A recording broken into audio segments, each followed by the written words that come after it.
Hello, comic creators. Welcome back to the Comics Experience Podcast, the podcast where we talk to you about the business and creative aspects of being a comic book professional. I'm Gamal, he's Andy, and today we're going to have what is probably going to be one of our more interesting and fun discussions relative to all of the other things that we've been talking about over the past few months about like AI and conventions and all of that other stuff. Before we get started, just want to let you guys know that there will be a free class that Comics Experience will be offering online on Monday, August 26th at 8 p.m. about what you need in terms of breaking into the comic book industry. The link to get reserve your spot is going to be in the show notes. But from the last time I checked, there's not a whole lot of seats left because Zoom kind of puts a cap on how many people we can have. And I think most of those seats are already taken up. So if you hear this before the 26th, I highly recommend joining that class and reserving your space.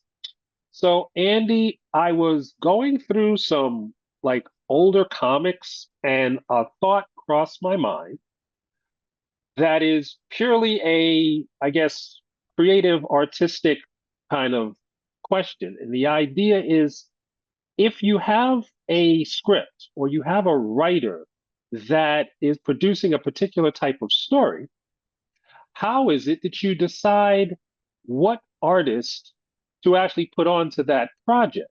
Because, for example, we were talking about right before we started recording, Bill Sienkiewicz is an iconic artist and has been for decades. But if I'm doing a kid's comic, I'm not picking Bill Sienkiewicz, no matter how great he is. If I'm doing a romantic comedy, I'm not picking Alex Ross, iconic as he may be, because it doesn't make sense, you know. Yeah. But you do have combinations historically that have gone very well together. You look at Wolfman Perez or Byrne and Claremont or anything along those lines where the art seemed to perfectly match what the story is about and who the writer is. So my question to you, first question, is as a writer, how do you go about deciding, assuming the cost of the artist and the timing of the artist and the popularity of the artist, those aren't your factors. Just from a purely artistic standpoint, how do you go about picking the right artist for the story that you're writing? Um, that is really, it is, hopefully it's a fun question, but yeah, it's interesting because there's so many different things to consider and so many Hmm. different approaches to take that that's one of the aspects of editing comics or writing comics and finding collaborators that I find really fun. Hmm. Generally speaking, the place that I start from is the tone of the story. Like, Okay. just is it sort of is it a dark sort of noirish or kind of got horror thriller elements? Is it a comedy? Is it romantic? Is it action and adventure? And Hmm. as if you're reading the story, if you're reading the script and like it's action and adventure, is it like over the top action and adventure where like the laws of physics don't apply, we're just doing like cool big stuff or whatever? Or is it more grounded action where it's supposed to feel more visceral and more real, like this could be happening? um and so so even within like a genre, you're still going to have a lot of nuance that will lead you kind of one way or another, and that's one way to do it. And then you start to look at, well, who does that well or who represents it well. So Hmm. different stories require different skill sets. One of the creative teams that I think of as just being like pure gold is the DC Comics editor in the 80s named Andy Helfer. Hmm. Put together Keith Giffen, J.M. DeMatteis, and Kevin Maguire. Giffen and DeMatteis were writing Justice League, and Maguire was penciling it. Hmm. And I had lunch one day with those four guys, with DeMatteis, Hmm. Giffen, Maguire, and Andy Helfer, and I was working with the three creatives on a project when I was editing at Marvel. And when Andy Helfer walked in, I was just thinking like, "Oh, great, original Andy is here," and I felt like the Yeah, the real lesser Andy. Andy. Yeah, the real Andy is here. Um, and I just totally just took his awesome creative team and was like, "We're going to move all of you over here." Um, it was actually a wonderful bunch, and he's a super nice guy. But the reason there's so many different reasons why they worked, but like Justice League, when they first kicked off that book, it was an adventure book that was also funny, and the Mhm, comedy came out of the situations in the adventure. And the reason why Maguire fit so well was there was all of this dialogue. Demanis was just going with the dialogue, jokes, and all that sort of stuff. Maguire excels at facial expressions. mm, He excels at comedic ones. He also excels at serious ones. His facial expressions are just amazing. And he would actually break down the script. He might get like a page that called for 4 panels, and by the time he turned it in, it would have 10, because he would go into the nuances of. mm, So it was definitely a case where like kind of each person in the sort of the chain of events was really adding something special and something that they were really good at, that helped the whole thing just keep going up, up, up. So mm, that's a creative team where you just kind of look at that and you're like, these creators knew how to play to each other's strengths, or they just instinctively did it, or it just worked mm, out that way. I don't know for sure, but like for me, that creative team is just like an example of there's no weakness in there, mhm, mhm, in terms of plotting, dialogue, character development, facial expressions, action, all of it. And it's all covered, and they all figured out what it was they wanted to do, and they did it. And it's amazing. So what I don't know, I don't know the behind the scenes. Did they set out originally, like was their original pitch was we're going to relaunch the Justice League and it's going to be funny? I don't know. mhm, It may have been, or it may have just worked out that way. But that's, anytime you're looking at a creative team, Kevin McGuire may not have been my first, traditionally what the Justice League is, big superhero book. He may not have been my first choice. Somebody like, I mean, Alex Ross wasn't Alex Ross at that time, but like mhm. somebody like an Alex Ross would be, they do these big, iconic, you know, Exactly. that sort of stuff. Um, so but that's part of part of making comics is trusting in the process. So if you wind up working with the right people, the project will change because they're Mm, bringing different strengths to it. So that doesn't mean that you can just plug any job with anybody and it will always work out. But there is an aspect to, if you're trying to make those decisions about who's going to be on a project, being open to approaching it with what does this person bring to the table, mhm, rather than having this predisposed, it has to be this way sort of an idea. mm. Um, Okay. and so That actually. evaluating the strengths, I think, Mm, of the creators, because you mentioned like rom-com, right? mhm, So Jim Lee's another fantastic artist, but I would never hire him to do a rom-com because right. his facial expressions are not super emotive, right? Right. He's a Well, wonderful artist, but not that. I'd be setting, he could be more successful. He's already right. quite successful, but he could be more successful doing something else. Doing a different Yeah. thing. Well, that was the one of the things that you just said in terms of, you know, being open to letting the artist bring their strengths to it. My question was going to be there's certain, when I hear certain screenwriters talk about writing a film, they may already have a particular actor or actress in mind when they're writing it, and then they write it as if that person was speaking the dialogue, as if that person was in the project, even if they haven't been attached to the project as yet.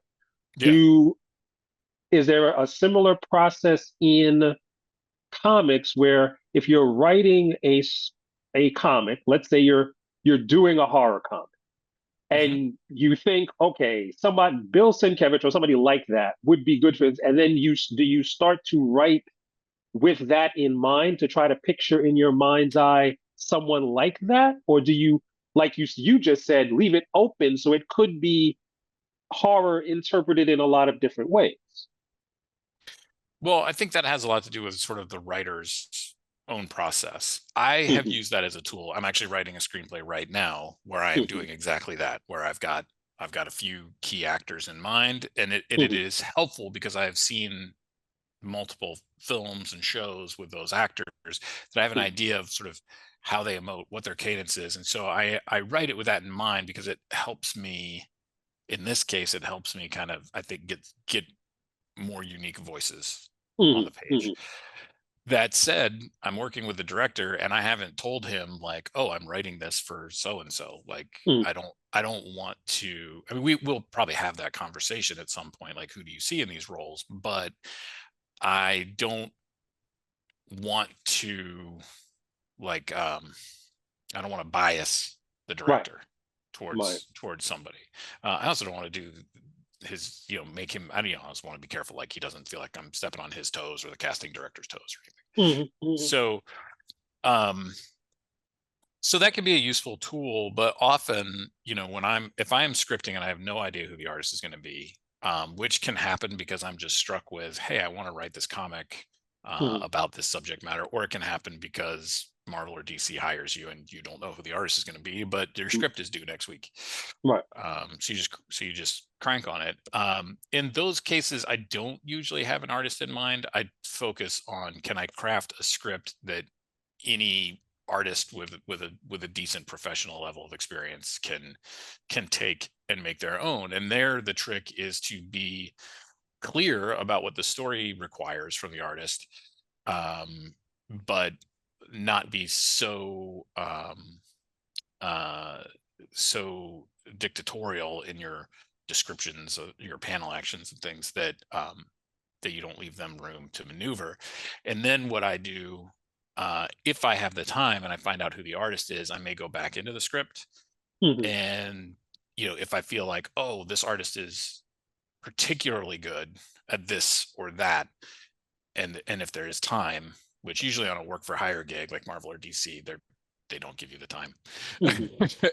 But if there's a time, I might go back in and adjust things. I don't tear up a whole lot of track, but I might go into a scene and go, oh, okay, I played this scene with a lot of close-ups, Hmm. but this artist is really great with body language, right? Hmm. So then I might go in and I might redraft that a bit so that it calls for more characters walking around or characters picking up an object while they're talking or Hmm. whatever, just because that would just play to that artist's strengths a little bit.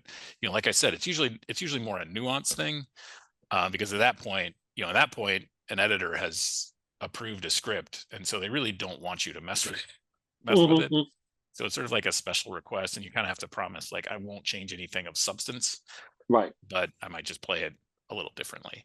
Um, so yeah, and the creative team I was mentioning before, the way that Giffen, DeMatteis, and McGuire worked, it's interesting because that's how they're always credited: Giffen, DeMatteis, and McGuire. And the way that Hmm. it generally worked with them, and I'm sure it changed because they're all so good that they can sort of shift roles when they need to. But it basically would work with Giffen would do a sort of a plot version of the script where he would say, this is what's going on each of the pages, or for this scene, which will be this number of pages or whatever.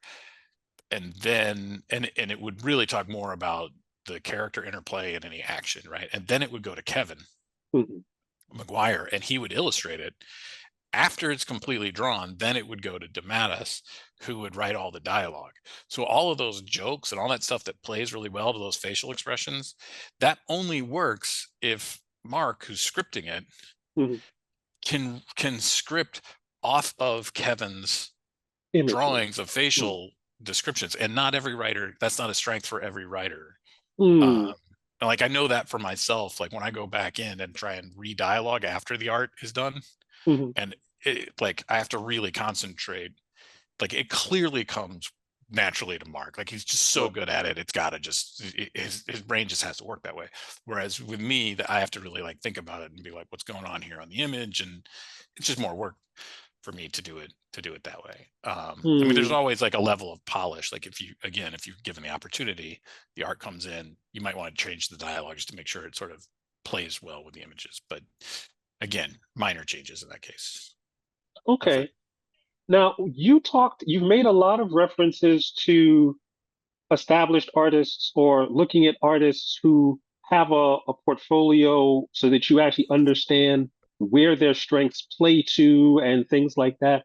How do you, how does the process change when you're looking at the portfolios of new artists? Like you're bringing somebody in to maybe do right. an initial 6 pages and they don't have any other credit. This may be their first gig. How do you evaluate, well, can this person tell this story if you don't have a body of work to kind of pull from and look at their past things? Well, it's still the same process, basically. It's just an elevated level of risk, right? Okay. Like, if we're talking about Jim Lee or Kevin McGuire or Alex Ross or Bill Sienkiewicz or whomever, right? Gary Mm-hmm. Frank. Mm-hmm. There's a large body of work that I can Yeah. check out. And for the most part, they've published or on a monthly schedule, or they can't publish on a monthly schedule, Right. whichever. But like Mm-hmm. there's a lot of known quantities in Right. there. When it's somebody new, like if I've gone to visit an art school or if I've taken portfolios in off the internet or whatever, and I'm evaluating them, it's the same thing. I still am looking at, well, what do they do well? Where do they still need to, you know, work on some things? And then, if what they do well are things that fit, the story, then I think they're potentially a good candidate for it. And Mm-hmm. then it's a question of, can I get to know the person well enough? Have they worked with other people that maybe I can talk to? Then it really is about, like, essentially like a job interview, right? So it's like about Mm-hmm. checking references and all that sort of thing. Because what you are always trying to avoid, whether you're the editor or a writer or even an inker, right? You're Mm-hmm. always trying to avoid the situation where you're dealing with somebody that can't deliver, doesn't communicate, worse, doesn't communicate and doesn't deliver. Mm-hmm. Um, and a lot of times you'll run into people that spent 3 weeks on 3 pages for their portfolio, but when it comes time to do 3 pages a week, Mm-hmm. the quality just isn't there. And it may be that what you're paying them or what the company's paying them or what their back end is, whatever, it may not make sense for them to be able to spend a 1 page a week. Mm-hmm. Doesn't make any financial sense. So they're trying to do 3 pages a week to make it work. And it, Yeah. you can run in all kinds of things. It really is, in my mind, it's about risk, right? Right. I had a conversation with Jamal Igle last week, Mm-hmm. and we were talking about, like, hey, wouldn't it be fun to do something together? Well, I would work with Jamal in a heartbeat because A, he's a super nice guy. B, he's a very talented artist. Mm-hmm. And C, he produces like clockwork. Like he sits down and he does the work, right? And Mm-hmm. you can always tell he puts the work in. So he's a phenomenal artist. I'd love to work with him. But that's known because he's got a 20 plus year history Mm-hmm. in the business, and he does work for hire work where he's getting paid per page. And sometimes when somebody goes from that, and not just artists, true writers too, when they go from that scenario where they're getting a check for every page they turn in to like doing creator owned work where the whole thing has to get done and then maybe they'll get a paycheck a few months after that, Mm-hmm. a lot of people don't produce that way, Right. right? Like it's different incentives, and it feels less real, or it feels like, oh, that's a side project because I'm not actually getting paid for it. I mean, Mm-hmm. you will get paid for it eventually, but so it's really interesting. And Jamal is a guy who's shown that he's going to produce, whether he's doing a creator owned book with other people or just his own where he's writing and drawing, or he's doing work for hire work. He clearly loves making comics, and so he does it every day. Mm-hmm. Okay. I've got a curveball question for you now. Okay. There's a there's an idea, like I know that there's certain artists and writers who have kind of made their bones in a particular genre or in a particular style or something like that, where if I know, like if James Tinney is going to do a horror book, Okay, great. I know James Tynion could do horror books, and that's perfectly fine. Go ahead, it'll probably be fantastic. But if James Tynion was going to all of a sudden do like a historical adventure kind of, Indiana Jones thing, is that is that a risk? And the way I'm going to bring it back to the original question is there was a few years ago, Jordan Peele. Jordan Peele was very well known for doing sketch comedy. He was doing sketch comedy for like decades. Then all of a sudden he said, "Okay, I'm going to be not only am I going to be a not going to be an actor, I'm going to be a writer and director for a horror movie, which is a completely different genre." And it turned out that Get Out was amazing. Yeah. To bring it all back, if you have a artist who is good, is professional, fits in a particular style of story, how comfortable are you, or would you be ever be comfortable, or have you ever done this, taking an artist out of their normal framework, what they're normally good at, to put them into something else? And if so, how has that worked out? Okay, so now we're talking about stunt casting is what it's sometimes called, right? Okay, Or casting against type, right? right. So I have done that. And sometimes I've had to switch gears. So I was the editor on the Annihilation like Marvel Cosmic event, and Hmm. there was a kickoff issue. I think it was 38 pages long. And initially I hired Ariel Olivetti because he had this really cool like painterly style that I thought would look really cool, sort of in the cosmic sort of thing. And Hmm. it did. He did a few pages and it looked amazing. And then he got pulled. I don't know. I think it was maybe to do Cable or something. Like it was a big launch. Like he got kind of pulled to do. So we only wound up doing a handful of pages, and then I was sitting there going, well, ideally you could get somebody else to go do the same thing, but there wasn't somebody else. Like I didn't want diet Ariel Olivetti, right? Hmm. I wanted the real deal, or I want something else. So in that case, we decided to cast differently for the book, and I would have been thrilled with Ariel doing the whole thing. Um, but then we hired Scott Collins Right. because he could do big action also, but a completely different style. Hmm. And he had sort of like he had like a little bit of like a Kirby flair, Jack Kirby Hmm. flair to what he does, and Kirby had certainly influenced, if not directly created a bunch of these characters. So in that case, we cast two completely different artists for the same story. It wasn't like one was doing old school flashbacks and one was doing Hmm. modern day. Like it was, but they didn't wind up clashing because they weren't trying to do the same thing. So in that Hmm. case, I think that kind of worked. It's not exactly against type, but um where yeah but sometimes you wind up in a conversation where you're talking with somebody that's known for a certain style, and then you have a conversation, you find out they really want to do something else. Right. That happened with the colorist Justin Ponzer, who's known for like big superhero vibrant, like just awesome coloring for that sort of stuff. And I wound up talking with him because he reached out to me because he loved the book X Factor that I had done, which is Hmm. essentially a film noir Hmm. book, through the lens of Marvel superheroes.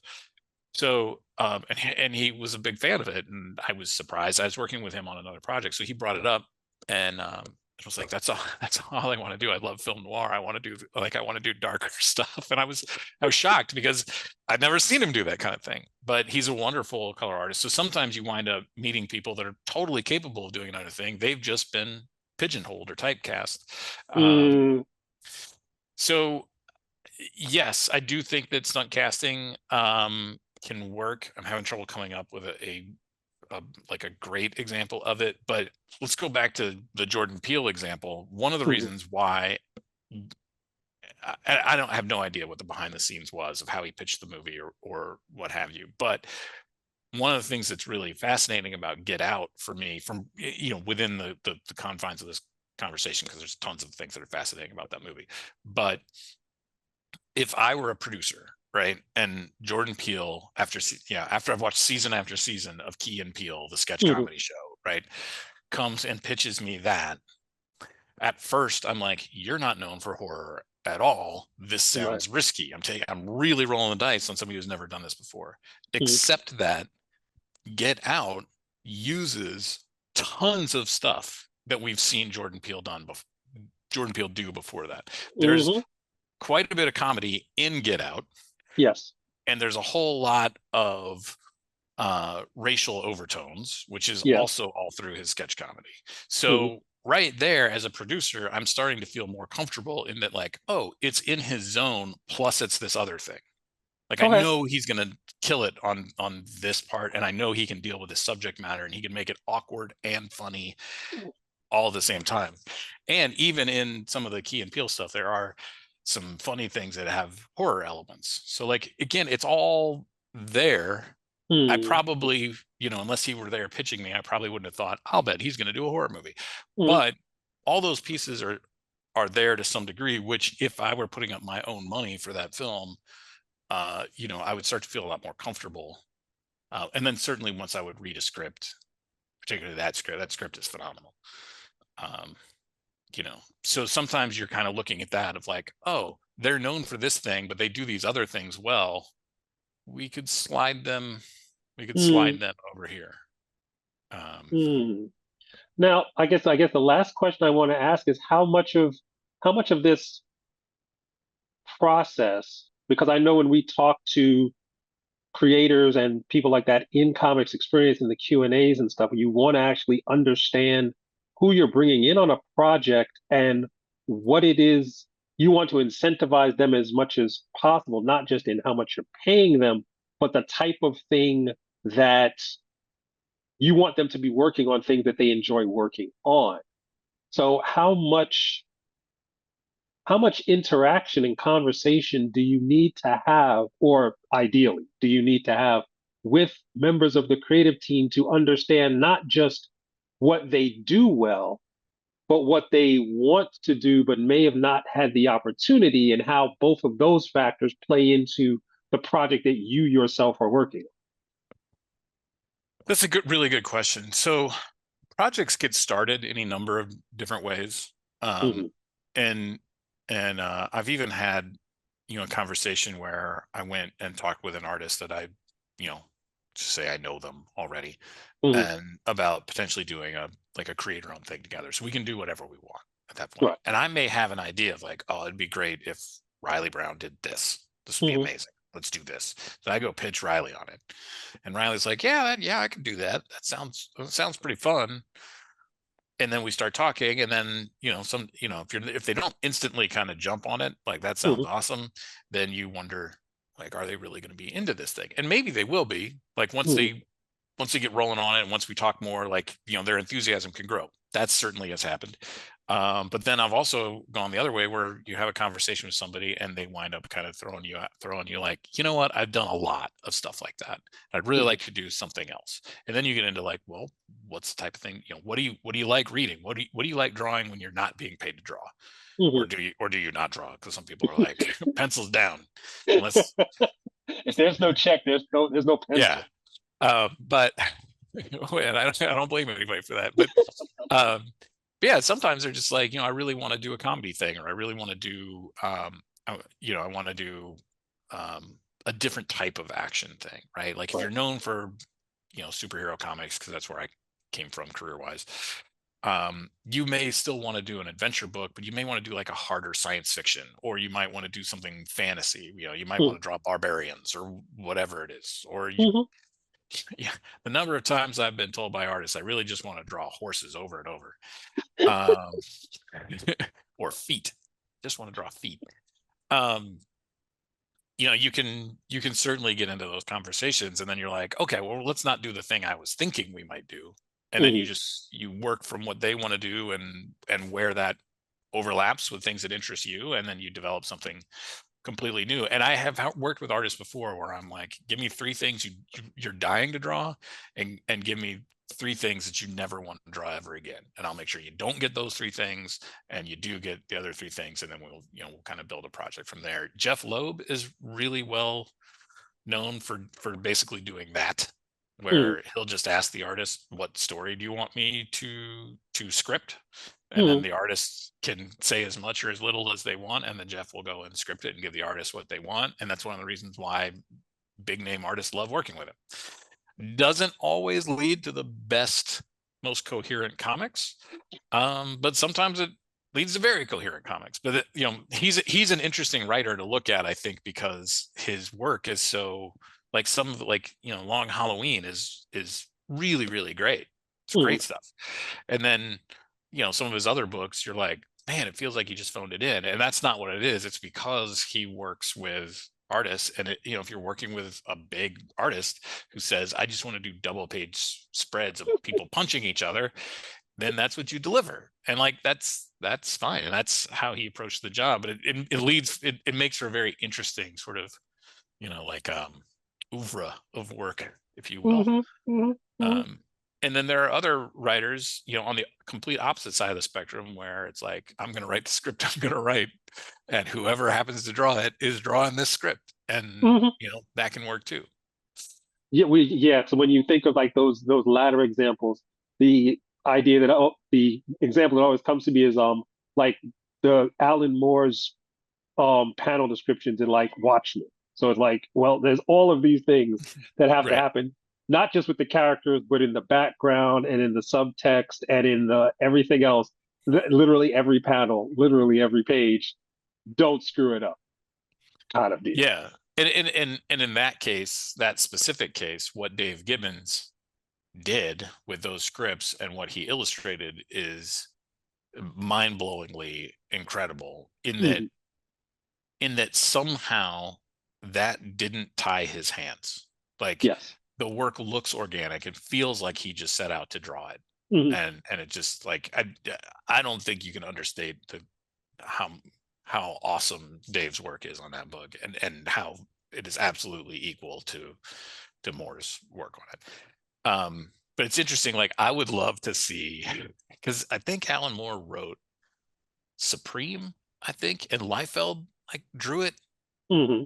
And I would love to compare that script to the final Liefeld art and just be like, does this match up at all? He did a Moore did a run on Wildcats Right. and I like the run, but there's multiple artists on it with multiple different strengths and areas for improvement and that sort of thing. And it's really interesting to see, like, kind of what gets brought out from each artist from the script. It's actually very interesting. I think if you're a nerd, if you're a comic nerd like me, you find these things fascinating. But Well, actually, exactly. I mean, that's one of the reasons I wanted to have this type of conversation because a lot of times we talk about, you know, the logistics of putting together a team. We talk about the business of putting together a team and the financial aspects. But to bring it all back to the creative decisions that have to actually play primarily to building a comic before you even get to, how much is it going to be? Are they available? Can they, all those other business things? I think a lot of it has to be this marriage. And I'm glad we actually got to talk about this aspect of it. And hopefully we can actually have more of these creative conversations sprinkled in with all the other business and legal shenanigans that we talk about. So that's going to wrap it up for this episode of the Comics Experience podcast. We are going to, again, we're going to have a free class on Monday that you guys can check out. We also have our Q&A sessions and our office hours that we have throughout the month. You can get all the information on that by joining our Community Pro section in Comics Experience. But until then, we will be back with another episode in a couple weeks of the Comics Experience podcast. So until then, I'm Gamal, he's Andy, and have fun with your comics.